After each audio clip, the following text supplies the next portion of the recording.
तो hello guys, अब हम सॉल्व करने वाले हैं एक्सरसाइज नंबर 9.1 का क्वेश्चन नंबर 9। ठीक है, तो चलिए शुरू करते हैं। क्वेश्चन नंबर 9 में आपको बोला गया है the angle of elevation of top of the building from the foot of the tower is 30 degree. ठीक है, ये नीचे से एक फुल टावर 30 डिग्री पर, मतलब 30 देखने पर वो 30 डिग्री का थ्री एंगल बना रहा है। ठीक है, and the angle of elevation of top of the tower from the foot of the building is 60 degree. ठीक है, और उसके पाँव के पास से, मतलब जहाँ पे वो खड़ा है, ठीक है, वहाँ से दूसरे तरफ देखने पे वो 60 डिग्री का थीटा एंगल बना रहा है। ठीक है, और उसकी हाइट जो दी गई है वो 50 मीटर की है। ठीक है, और आपको दूसरी वाली बिल्डिंग की हाइट फाइंड आउट करनी है। ठीक है, तो चलो अब डायग्राम बनाते हैं। सबसे पहले ये राइट एंगल ट्राइंगल। ठीक है, तो क्वेश्चन में आपको बोला गया है कि देखो, अब ये देखो, जैसे ये मेरी कोई बिल्डिंग है, ठीक है, तो यहाँ से देखने पर ये 30 डिग्री का, मतलब ये 30 डिग्री का थीटा एंगल बना रहा है। ठीक है, ये 30 डिग्री का ये थीटा एंगल बना रहा है। और हमको आगे बोला गया है कि जो ये वाली जो हमारी बिल्डिंग है उसके पाँव के पास से, मतलब जहाँ पे वो खड़ा है वहाँ से दूसरे साइड, जैसे देखो, जैसे ये दूसरी साइड बिल्डिंग है, ठीक है, ये कोई बिल्डिंग है, ठीक है, ठीक है, तो ये वाली जो बिल्डिंग है वो थीटा एंगल बना रही है 60 डिग्री की। ठीक है, और जो इसकी हाइट हमको दी गई है क्वेश्चन में वो है कितनी है, वो यहाँ पे आपको दी गई है 1.50 मीटर। ठीक है, ये आपको दी गई है 50 मीटर। ठीक है, ठीक है, अब सबकी नेमिंग कर लो, तो मैं अब यहाँ पे नेम दे देता हूँ ABCD।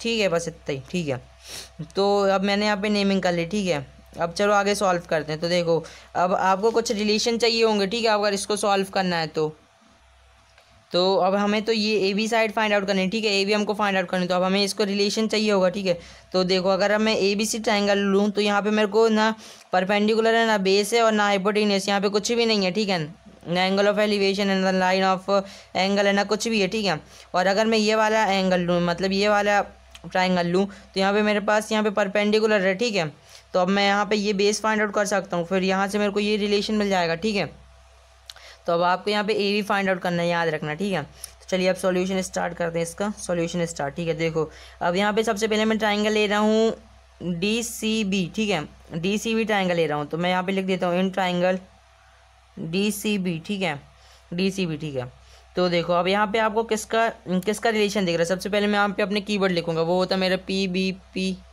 और HHB। ठीक है, अब यहाँ पे किसका किसका रिलेशन दिख रहा है, यहाँ पे मेरे को परपेंडिकुलर अपॉन बेस का। ठीक है, यानी ये tan थीटा। ठीक है, आप चाहो तो cot थीटा भी ले सकते हो, आंसर सेम ही आना है। ठीक है, तो अब मैं यहाँ पे tan थीटा ले लेता हूँ, वो होता मेरे पास P अपॉन में B। ठीक है, और यहाँ पे इस ट्राइंगल में DCB में देखो, यहाँ पे आपके पास परपेंडिकुलर कितना है, ये हमारा परपेंडिकुलर है DC। ठीक है, तो अब मैं यहीं पे लिख देता हूँ परपेंडिकुलर, यहाँ पे मेरे पास DC, और बेस यहाँ पे है मेरे पास BC। ठीक है, तो बेस यहाँ पे मैं BC लिख देता हूँ। अब देखो, यहाँ पे मेरे को थीटा की जगह अब 60 करना है। ठीक है, क्योंकि यहाँ पे 60 डिग्री का थीटा एंगल बना रहा है। ठीक है, तो देखो, अब मैं tan 60, ठीक है, इक्वल टू में परपेंडिकुलर यहाँ पे मेरे पास DC है 50 मीटर। ठीक है, तो यहाँ पे मैं 50 मीटर कर दूंगा, अपॉन में बेस यहाँ पे मेरे पास कुछ नहीं है, BC का BC। ठीक है, BC। ठीक है, अब देखो tan 60 कितना होता है, ये होता है आपके पास कितना, tan 60 होता है आपके पास √3। ठीक है, तो अब tan 60 की जगह √3 इक्वल टू 50 अपॉन BC के BC। ठीक है, अब इसको सॉल्व कर लो, आपके पास आंसर आ जाएगा। ठीक है, BC की वैल्यू आ जाएगी। ठीक है, तो देखो ये कितनी होगी, अब मैं यहाँ पे √3 के अपॉन में 1 कर सकता हूँ। ठीक है, किसी के भी डिनोमिनेटर में मैं 1 कर दूँ तो आंसर तो उतना ही आता है। ठीक है, तो अब देखो BC, मैं अब सब इनका क्रॉस मल्टीप्लिकेशन करूँगा। ठीक है, तो BC मल्टीप्लाई बाय √3 कितना होता है, ये होता है आपके पास BC √3। ठीक है, इक्वल टू में 50 मल्टीप्लाई बाय 1, ये कितना होता है, ये होता है आपके पास 50। ठीक है, अब √3 जो है इधर मल्टीप्लाई में, अगर इक्वल टू इधर जाएगा तो डिवाइड में हो जाएगा, तो आपके पास BC की वैल्यू आ जाएगी। ठीक है, तो BC यहाँ पे आपके पास जो आएगा 50 अपॉन में √3। ठीक है, तो हमारा BC निकल के आ गया है, वो है 50 √3। अब आप इसको दे दो इक्वेशन फर्स्ट। ठीक है, इसके बाद फिर देखो, अब इसके बाद हमने पहले ये DCB वाले ट्राइंगल को लिया था, अब हम ABC वाले ट्राइंगल को लेंगे। ठीक है, और हमको यहाँ पे AB फाइंड आउट करना है। ठीक है, तो अब देखो, अब मैं यहाँ पे लिखूँगा इन ट्राइंगल ABC। ठीक है, ABC। ठीक है, तो देखो, अब मेरे को यहाँ पे परपेंडिकुलर अपॉन में बेस का कुछ रिलेशन चाहिए होगा। ठीक है, तो अब ये मेरा क्या होता है, ये मेरा tan थीटा होता है, वो होता है मेरा P अपॉन में B। ठीक है, tan थीटा होता मेरा P अपॉन में B। अब मैं यहाँ पे लिख लूँगा tan थीटा वो होता अपॉन में P अपॉन में B, ठीक है। अब यहाँ पे देखो यहाँ पे मेरे को 30 डिग्री दिया गया, ठीक है, तो थीटा की जगह मैं 30 डिग्री कर लूँगा। और यहाँ पे पहले देखो परपेंडिकुलर क्या है, परपेंडिकुलर यहाँ पे आपके पास AB है, AB बेस यहाँ पे आपके पास BC है। इसको सॉल्व कर लो, tan थीटा की जगह अब यहाँ पे आप 30 डिग्री करोगे, ठीक है, 30 डिग्री। यहाँ पे आपके पास AB नहीं पता आपको, तो AB का AB और BC यहाँ पे आपके पास यहाँ पे आपने फाइंड आउट कर रखा था 50√3, या फिर एक काम करो अभी आप BC का BC रहने दो, ठीक है। अब देखो tan 30 कितना होता है, ये होता है आपके पास 1/√3। ये जी कहाँ गया, ये रहा tan 30, ये है आपके पास 1/√3, ठीक है, ये 1/√3 1/√3, ठीक है, इक्वल टू में AB अपॉन BC। तब देखो अब यहाँ पे आपके पास AB फाइंड आउट करना, ठीक है, तो अब यहाँ पे इसका क्रॉस मल्टीप्लाई कर दो, ठीक है। तो BC इंटू में 1 करोगे तो आपके पास कितना आएगा, आपके पास आएगा BC इक्वल टू में AB मल्टीप्लाई बाय √3 करोगे तो कितना आएगा, ये आपके पास आएगा AB √3, ठीक है। अब आप यहाँ पे BC की वैल्यू अब यहाँ से ऐसे पुट कर दो, ठीक है। तो BC की वैल्यू भी आपने फाइंड आउट कर रखी थी 50√3 मीटर, ठीक है। तो अब यहाँ पे BC की जगह लिख दो 50√3 इक्वल टू में AB और √3, ठीक है। तो अब देखो जो हमारा ये √3 है, ठीक है। तो देखो ये वाला जो मेरा √3 है ये क्या कहते हैं, ये मल्टीप्लाई में, ठीक है। अगर इक्वल टू किधर जाएगा तो डिवाइड में हो जाएगा, ठीक है। तो अब आप इसको ऐसे लिख सकते हो 50√3 और ये वाला √3 इधर मल्टीप्लाई में, अगर इक्वल टू किधर आएगा तो डिवाइड में आएगा, है ना, √3, ठीक है, इक्वल टू में AB। अब आप इसको सॉल्व कर लो, तो √3 इंटू में √3 कितना होता है, ये होता है आपके पास 3, ठीक है। तो AB जो आपके पास हो जाएगा वो होगा 50 अपॉन में √3 मल्टीप्लाई बाय √3, ये होता है आपके पास 3, ठीक है। अब आप इसको सॉल्व कर लोगे, ठीक है। तो अब इसको सॉल्व आपके बुक में ऐसा कुछ आंसर दिया गया है, ठीक है। आप इसको ऐसे लिख सकते हो 62, ठीक है। तो ये देखो अब इसको कैसे लिखते हैं वो ये आपने पहले पढ़ चुका है, ठीक है। एक बार मैं आपको फिर से रिवीजन करवा देता हूँ। देखो 316 टाइम जाएगा तो कितना होता है, ये होता है 316 3 जो होता है हमारे पास 40 है, ठीक है। +2 करोगे तो कितना होगा, 50 होगा, 50 अपॉन में 3, ठीक है, एक ही बात है, ठीक है। ये आपका आंसर है, ठीक है। तो अब आप यहाँ पे लिख सकते हो the height of the building is AB is 62/3 metres, ठीक है, 2/3 मीटर में, है ना। तो उम्मीद करता हूँ आपको क्वेश्चन नंबर 9 समझ में आया होगा। अगर समझ में आया तो अभी वीडियो को लाइक कर दो, ठीक है, चैनल को भी सब्सक्राइब कर लो, ठीक है। अब चलो कर लेते क्वेश्चन नंबर 10। चलो तो शुरू करते क्वेश्चन नंबर 10, ठीक है। क्वेश्चन नंबर 10 में आपको बोला गया 2 poles of the equal height are the standing opposite each other, ठीक है। 2 पोल हैं वो इक्वल हाइट के हैं और एक दूसरे के अपोजिट खड़े हैं, ठीक है। तो क्वेश्चन में जैसा जैसा बोला गया है हम वैसे वैसे पहले करते चलते, ठीक है।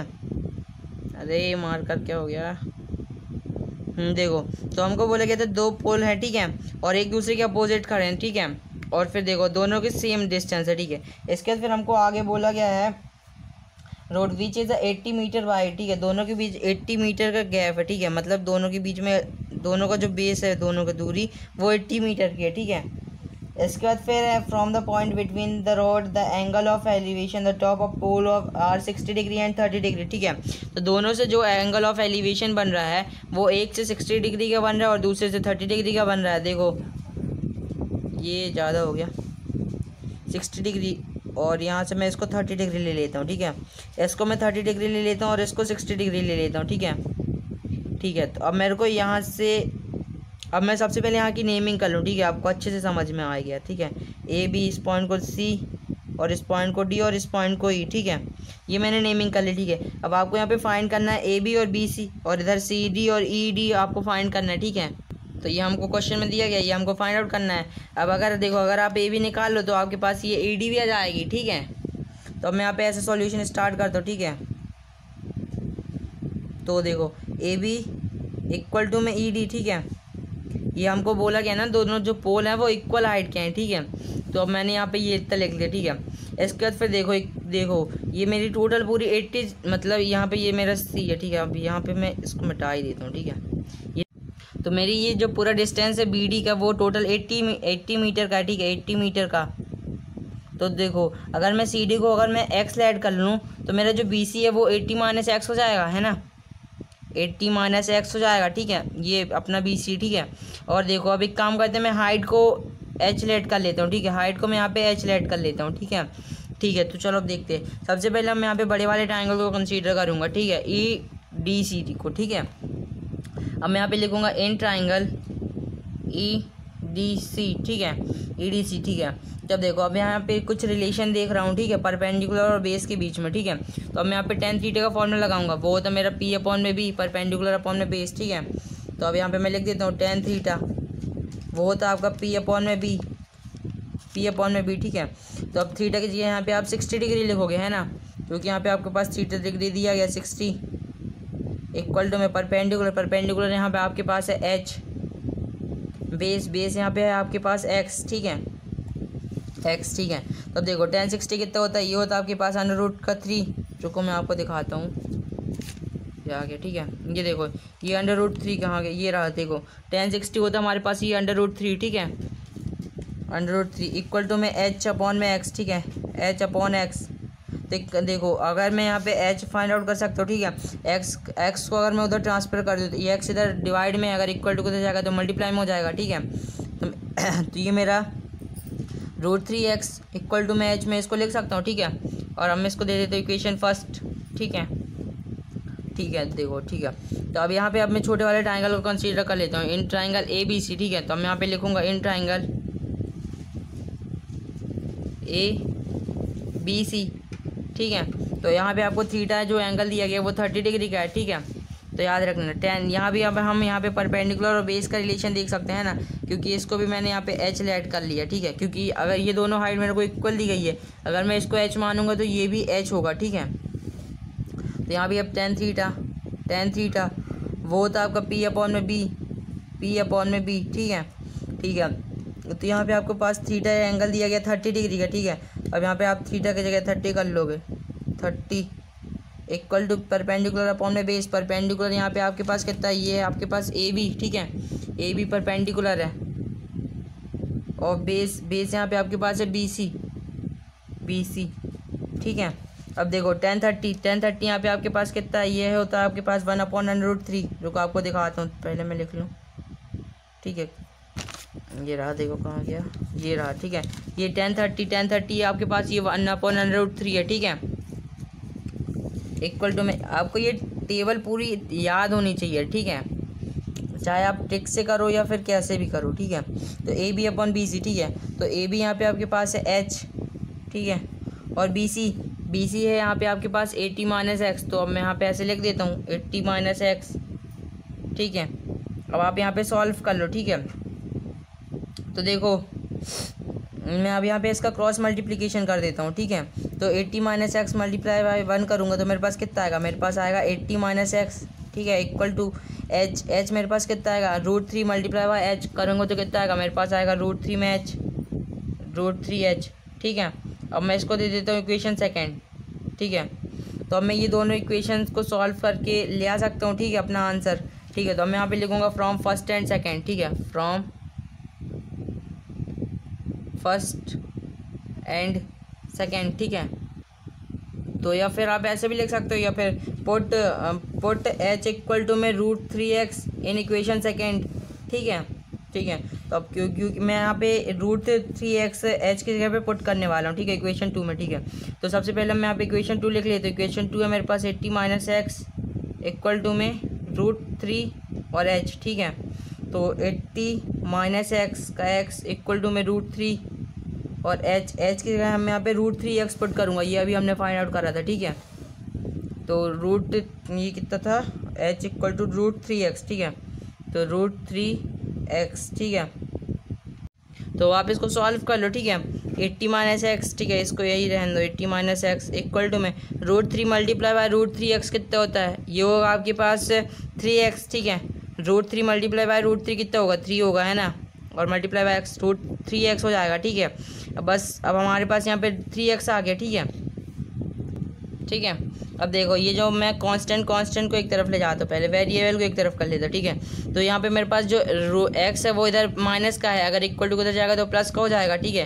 तो 80 इक्वल टू में 3x प्लस का x। अब आप इसको सॉल्व कर लो, 3x प्लस x कितना होता है 4x, और ये 80 का 80। अब यहाँ पे आपके पास जो x की वैल्यू निकल के आएगी वो होगी 80 अपॉन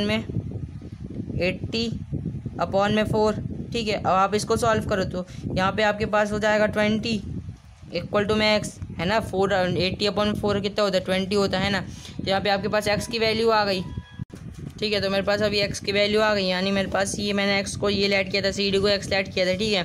तो CD की वैल्यू निकल के आ गई है, वो है 20, ठीक है। तो देखो अब यहाँ पे मेरे पास BC, यहाँ पे BC मेरा क्या होगा, BC वो था मेरे पास 80 माइनस एक्स, है ना। 80 माइनस एक्स था, है ना। तो x यहाँ पे मैंने अभी 20 फाइंड आउट कराऊँ, तो BC हो जाएगा मेरा BC इक्वल टू में 80 माइनस में 20। तो यहाँ पे मेरे पास जो BC निकल के आएगा वो 80 माइनस 20 60 हो जाएगा, ठीक है। तो यहाँ पे जो मेरे पास BC की वैल्यू निकल के आ गई है वो 60 और CD की वैल्यू निकल के आ गई है वो है 20, ठीक है। ठीक है, अब आगे देखो, अब यहाँ पे हमको हाइट भी फाइंड आउट करनी है, ठीक है। अगर मैं ए भी फाइंड आउट कर लूँ या फिर ED फाइंड आउट कर लूँ, एक ही बात है, ठीक है, दोनों, क्योंकि दोनों की साइज इक्वल है, ठीक है। तो अब देखो, अब मैं यहाँ पे x जो है यहाँ पे h की वैल्यू पुट कर देता हूँ, ठीक है। तो अब एक काम करता हूँ, x की जगह मैं h पुट करूँगा, ठीक है। तो अब मैं यहाँ पे ऐसे लिख लेता हूँ, पुट x इक्वल टू में 20 in equation first. Equation first आपकी क्या है, √3x इक्वल टू में h, ठीक है। √3x इक्वल टू में h, ठीक है। तो √3 और x की जगह आपके पास है 20 इक्वल टू में h, ठीक है।